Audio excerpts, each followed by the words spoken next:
remember back in the closed beta thinking with Melty Esports up against Fnatic, then known as Reunited, then known as E-United.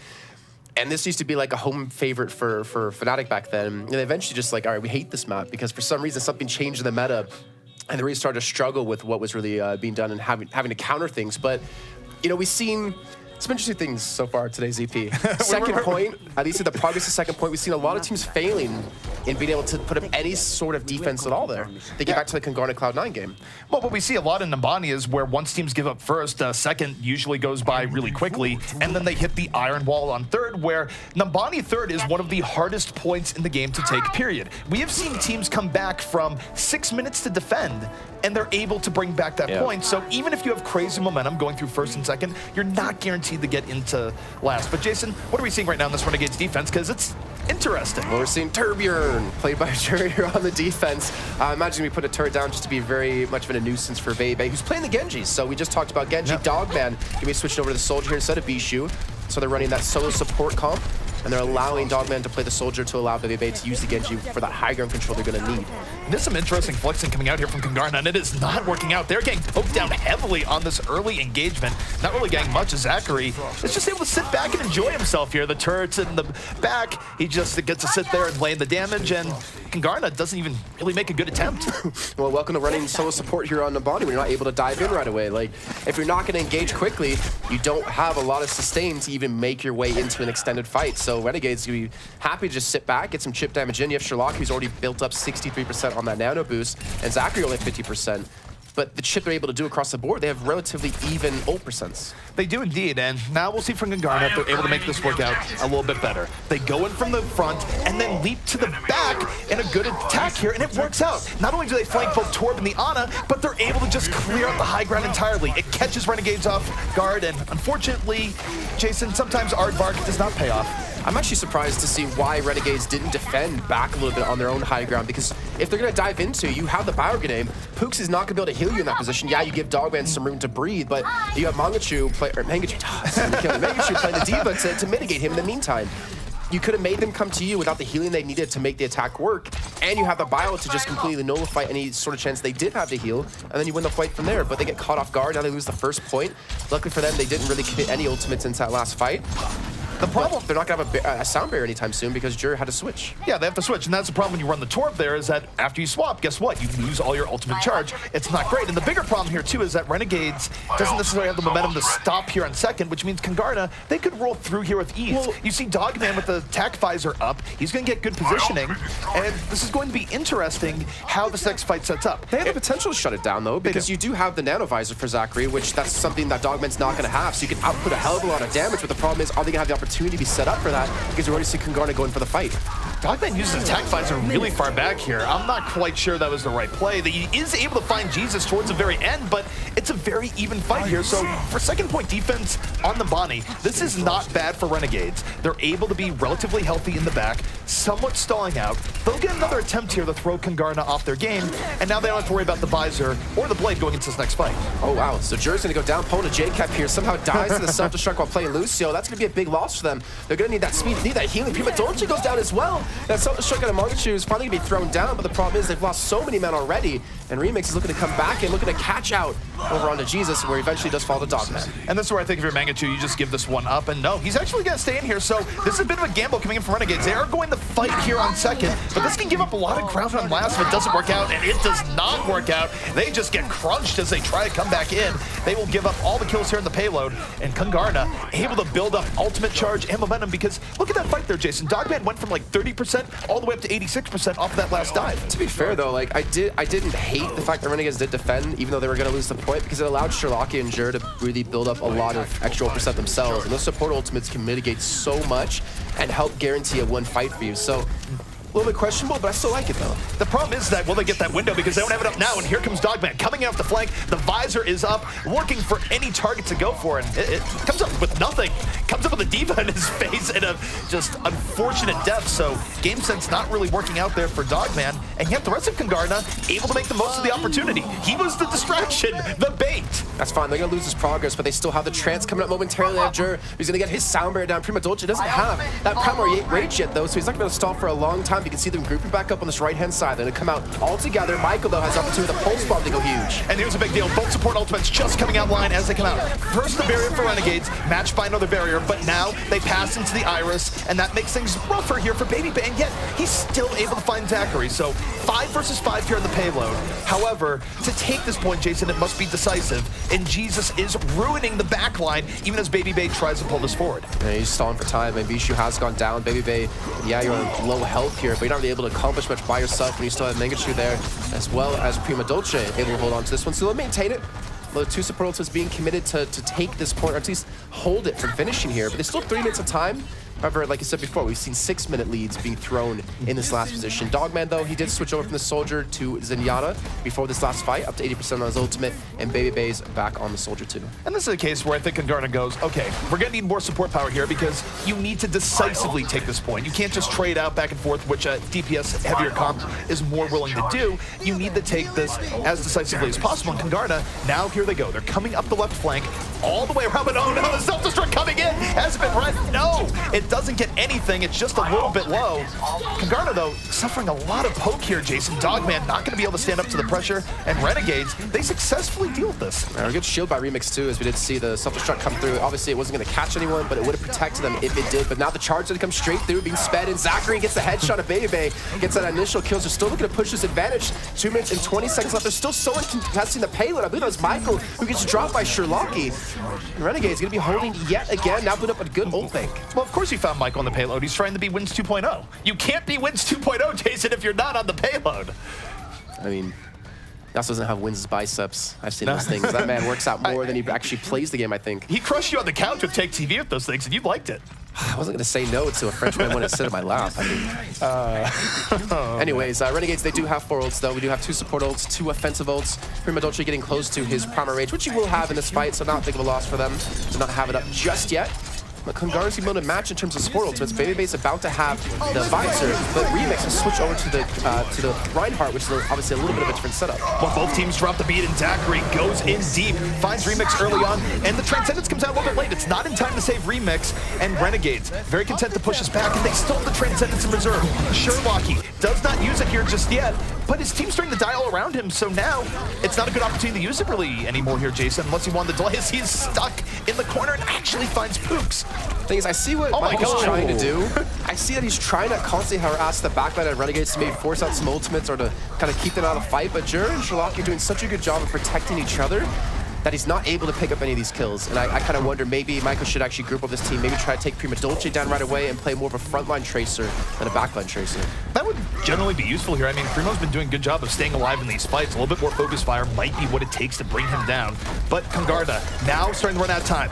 Last 45 seconds in play. This is going to be one of their last good pushes, but they don't really have resources to throw into this, Jason. And because Sherlocky was able to save the Transcendence, he has it up here for this next fight. And Kungarna, they're not really being decisive. They're just poking back and forth, looking for a kill, and they get it. The patience pays off, but they still have to be deeper in here. The Transcendence comes out from Renegades, and they're going to get pushed back nonetheless. Taking advantage of Jur just being out of position, but with 20 seconds left to go, they have to take another 10 to respawn back, and then to regroup after that.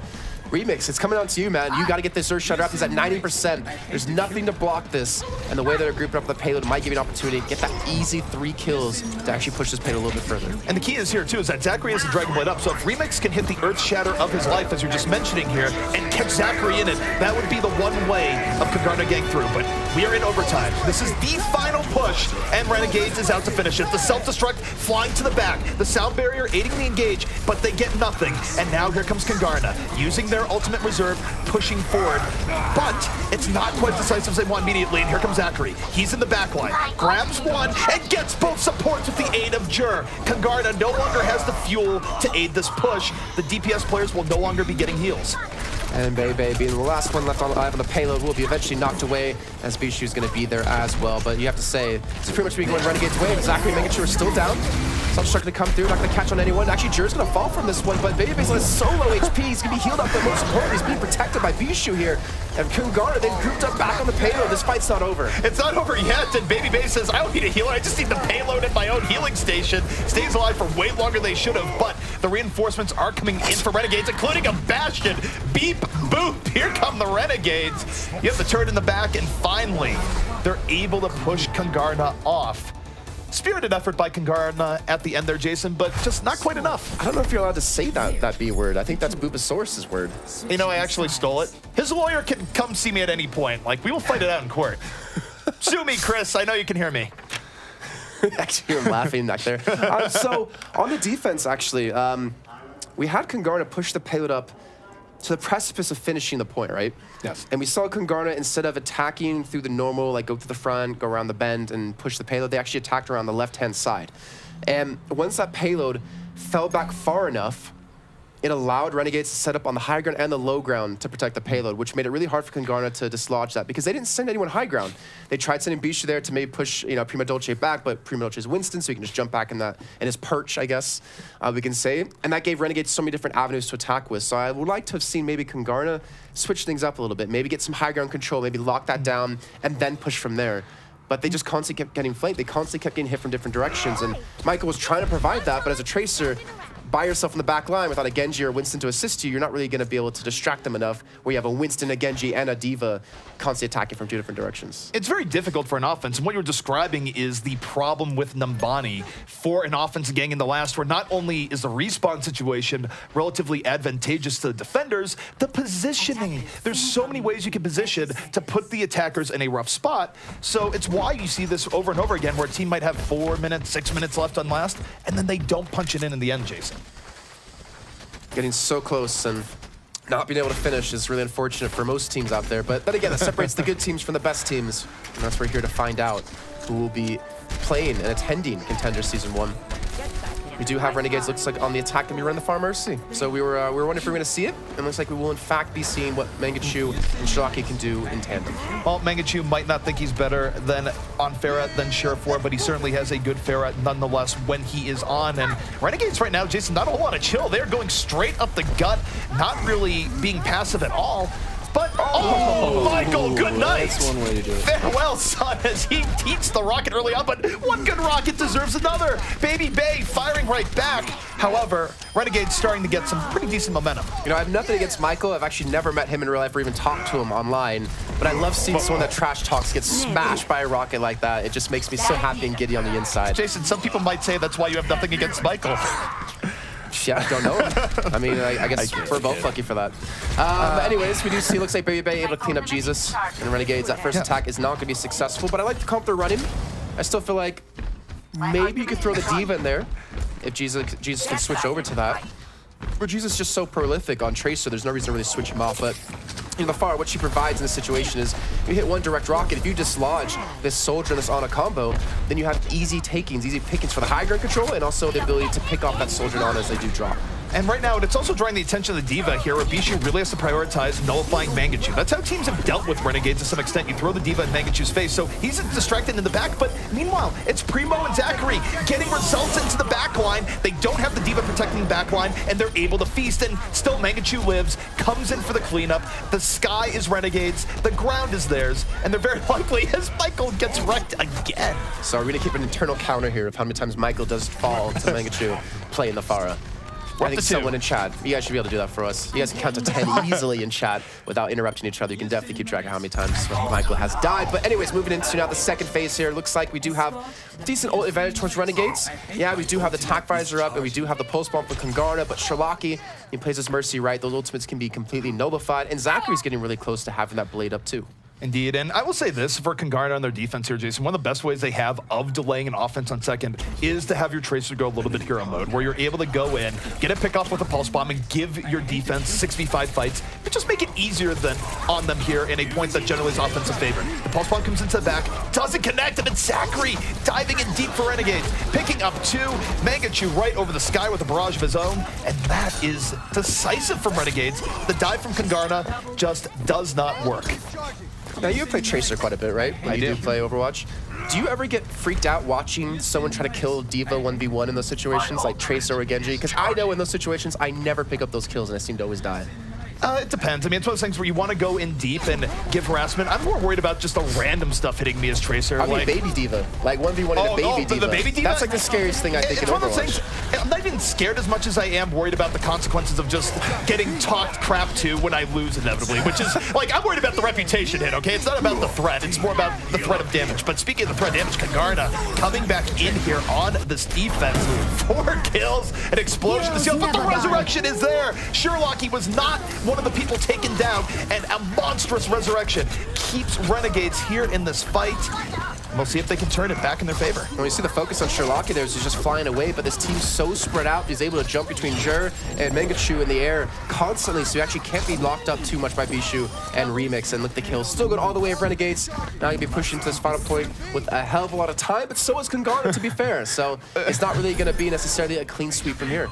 Yeah, and here's a replay of the resurrection. It doesn't get much bigger than this, but... Fucking ragdoll. He's actually going off to play Lunar Colony right now. You know what? It's a pretty good map. At the very least, you have 0 gravity. It's fun to play around in. In any case, 4 minutes, 20 seconds left when they grab that. Not necessarily comforting, given how Nambani last tends to work out. And Kungarna, they're not even going to make getting through the archway easy here for Renegades. They are posturing very aggressively here, Jason. And they have the ultimate to really delay this out as well. They do. They have to be very smart about using them here. I think that's going to be a self-destruct or pulse bomb, whatever that was, being thrown off to the side, but it hasn't connected onto anyone, which is most important. Remix sitting towards the back. He's still trying to harass the supports here, but the Sounders can be a little bit too difficult for him to actually pick up a kill through. And Zachary's blade gets completely mitigated on. Zachary did not count on Dogman passing into the Iris, and as a result, Kungarna able to make that into a relatively decisive fight. Sure, they'd use some of their ult power to do so, but Renegades getting pushed all the way back to their spawn door here as Kungarna almost doing their cosplay of vintage Selfless right now. Ooh. Baby Bay, that's some easy shots there. Does hit the Helix Rocket, but doesn't pick up the kill on a Jesus, who does live to fight again. Fight another day. Zachary switched over the Reaper.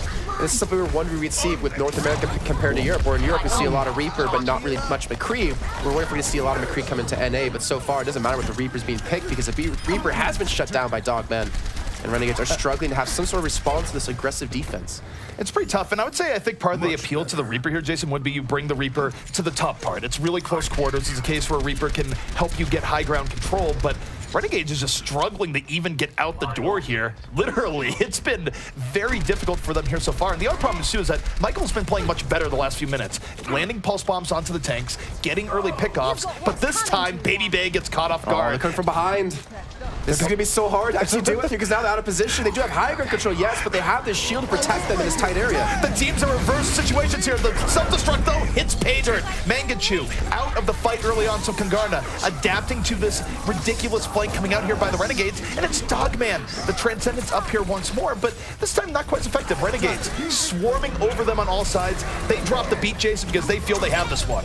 Michael hits the post bomb onto Prima Dolce, takes him down, and with 2 minutes left to go here, Renegades has still not been able to make any progress on this payload. They're going to be able to chase Zachary down. He's on half HP, getting healed up here in the meantime. Mangachu trying to push back in. He does have that Graviton Surge come up in just a few seconds. They do have the Wombo combo with him and Zachary paired together. And Bishu with him being down, they don't have that D.Va. They don't have the ability to stop this one. Finally, Renegades have gotten some steam, but can they push up their DPS players to get the right spot? Can they catch out on a Bishu? Get the D-suit. Jesus, we need to see a great post bomb. We do indeed, and this is Renegade's window right now. They have 1:30 left, maybe enough for 2 pushes, but they will not have an ult advantage like this at any other point. Mangachu will be instrumental here in setting up the grab. He's coming in from the flank, diving in from the back.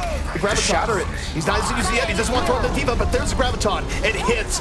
Everyone swarming into that vortex, and they pick up the kills. The bang comes in from Jesus. It's 5-1 for Renegades here, Jason, and they are well on their way to punching this in and taking map number 1. Oh, Michael, the last guy alive is going to fall here. Remix, I think he's getting back to that point in time here. It's just about to cross that golden finish line. Finally, Poops is going to be there in just the nick of time, but there's the Death Busting coming through to shut Poops down. And Renegades taking that first map with still 57 seconds to go. And I was talking about, I shout out, you just Earth Shatter. Why not just Earth Shatter Bishu, take him, knock him on the ground as D.Va, and then you have an easy Death Blossom there. But instead, he Earth Shatters Baby Bay to stop the Task Visor from coming through, and they still win the fight nonetheless. So, good job, Jason, for being useless. Look, it's not a bad call there, where generally speaking, when Kungarna does have huge plays that shut down moments where you feel you have an ultimate advantage, it does come in from Baby Bay, who just does have have hero play, so they removed him from the equation, they got rid of the threat, and Mangachu was able to just thread in a good graviton to set up the rest of his team.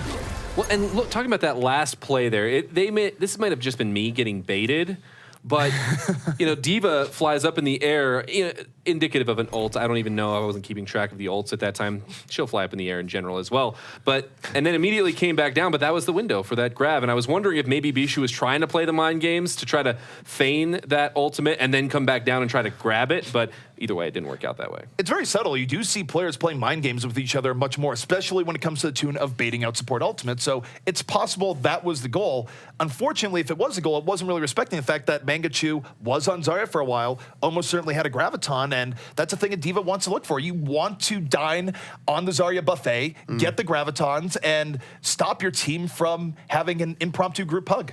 Yeah, that's why I was wondering, why not just Earth Shatter? Like, you can't miss a grav. If you're not me, you can't miss a grav if you have an Earth Shatter